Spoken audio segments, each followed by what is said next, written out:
Bây giờ vậy vì ca sầm rạch chất á mình nèประกอบจะមានមធ្យោបាយរៀងខ្លួនអ្នកខ្លះគាត់គិតតែនៅក្នុងគោលក្បាលនេះអ្នកខ្លះគាត់មានវិធីរបស់គាត់មួយទៀតទៅជួយពិភាក្សាជាមួយអ្នកដែលទុកចិត្តឬហើយឲ្យគេជួយពិចារណាជួយថ្លឹងថ្លែង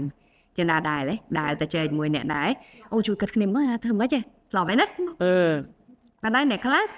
ជំរឿដែលសួរគេសួរឯងដូចអ្នកគូលើកមិញថាមកពីគេនោះមកពីតាមចិន្តានោះក៏បើកុំមកតាមចិន្តាគ្មានខុសអីហ្នឹងអញ្ចឹងឥឡូវទៅសួរចិន្តាទៀតអត់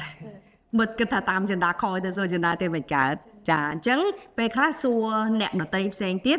គេឈរលើមូលដ្ឋានព័ត៌មានដែលគេមានបទពិសោធន៍ដែលគេមានគេប្រកាសជាឆ្លើយអញ្ចឹងឯងចាប៉ុន្តែយើងខ្លួនឯងចុងក្រោយយើងគឺជាអ្នកសម្រេចចិត្តចុងក្រោយយើងគឺជាអ្នកទទួលខុសត្រូវចំពោះលទ្ធផលរបស់យើងអញ្ចឹងខ្ញុំគិតថា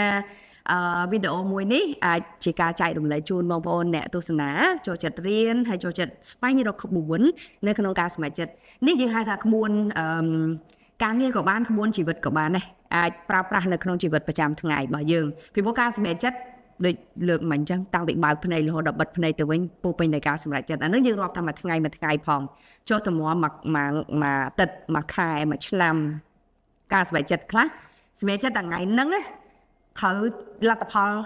បន្តរហូតដល់10ឆ្នាំក្រោយចាបើមានផលជះល្អវានឹងល្អឃើញល្អនៅ10ឆ្នាំក្រោយប៉ុន្តែបើសិនជាផលជះមិនល្អ10ឆ្នាំក្រោយមិនឃើញផលជះហ្នឹងហើយយើងអត់ដឹងទេថាហេតុអីបានមានរឿងហ្នឹងកើតឡើងមកពីយើងបានសម្រេចចិត្តបែបហ្នឹងកាលពី10ឆ្នាំមុន